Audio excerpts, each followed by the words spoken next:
सुप्रभात बच्चों, कैसे हैं आप। आशा है आप बहुत अच्छे होंगे और अपनी पढ़ाई भी सुचारू रूप से कर रहे होंगे। चलिए, आज हम जो कल पाठ शुरू किया था वर्ण विचार, उसी से आगे करते हैं। कल हमने वर्ण विचार किसे कहते हैं वो पढ़ा था।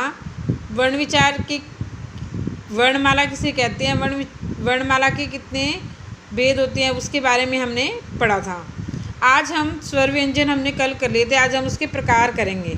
स्वर दो प्रकार के होते हैं, ह्रस्व स्वर और दीर्घ स्वर। कई पुस्तकों में एक तीसरा स्वर भी होता है, फ्लुप स्वर, लेकिन मेन दो माने गए हैं, ह्रस्व स्वर और दीर्घ स्वर। ह्रस्व स्वर किसे कहते हैं, जिन स्वरों को बोलने में कम समय लगता है, जिन स्वरों को बोलने उच्चारण करने में कम समय लगता है उन्हें ह्रस्व स्वर कहते हैं। ह्रस्व स्वर चार होती हैं, ए, ई, छोटी ई, छोटा ऊ और री। इसी प्रकार दीर्घ स्वर, जिन स्वरों को बोलने में ह्रस्व स्वर से अधिक समय लगता है, यानी इससे अधिक समय लगता है, उन्हें दीर्घ स्वर कहते हैं। दीर्घ स्वर सात होती हैं, ए, आ, बड़ी ई, बड़ा ऊ, छोटी ए, बड़ी ए, छोटा और बड़ा ओ। Is it clear. और अगर फ्लुप स्वर, वैसे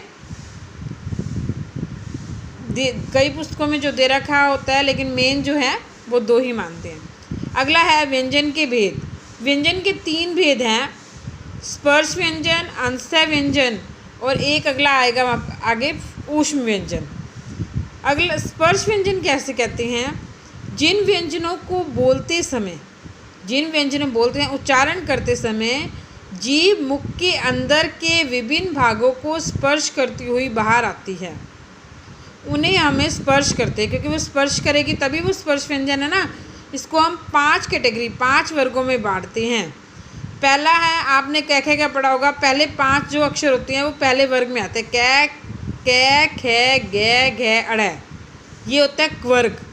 क्वर्ग यानी कै, पहले से शुरू हो रहा है, और इसका उच्चारण स्थान क्या होता है, कंठ यानी गला, और इसको कंठे नाम बोलते हैं। च्वर्ग, अगले अड़ा खाली के बाद च चम्मच आता है, च, छ, ज, झ, अण। ये च पहला अक्षर च्वर्ग से शुरू होता है, च्वर्ग। इसी प्रकार आगे 5 होते हैं, ट पहला अक्षर होता है ट्वर्ग से, त्वर्ग वाले त से, पवर्ग करके पै, फै, बै, भै, मै, ये पवर्ग से। इनका उच्चारण क्वर्ग से जो बोले जाते हैं वो कंठ होता है, च्वर्ग वाले तालु से, ट्वर्ग वाले मूर्धा से, त्वर्ग वाले दंत से, और पवर्ग वाले ओष्ठ, यानी ओष्ठ है, होठ जिसको बोलते हैं। अगला है अंतः व्यंजन। अंतः व्यंजन का अर्थ है मध्य में, यानी बीच में।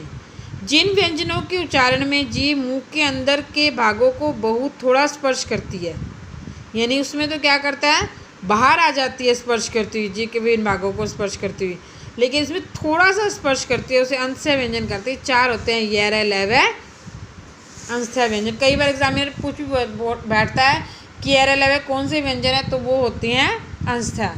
अगला है ऊष्म व्यंजन। ऊष्म का अर्थ है गर्म।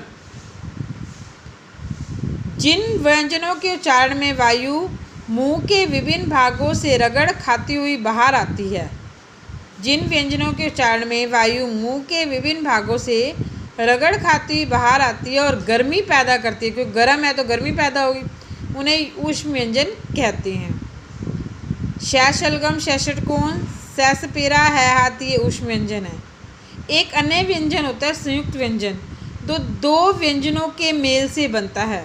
ऐसा व्यंजन जो दो व्यंजनों के मेल से बनता है उन्हें संयुक्त व्यंजन कहते हैं। जैसे शै क्षत्रिय, ये कै और शै दो व्यंजनों के मेल से बनता है। तै त्रिशूल, तै और रै। गै ज्ञानी, जय और अण। श्रै श्रव्य, श्रै और रै। ये जो होते हैं हमारे संयुक्त व्यंजन कहते हैं। तो आपने इसको अच्छी तरह पढ़ना है और स्टडी करनी है। अगर कुछ समझ नहीं आया तो पूछना है। कल हम वर्ण विचार का टेस्ट लेंगे और सभी बच्चों ने इसमें ज़्यादा से ज़्यादा पार्टिसिपेट करना है।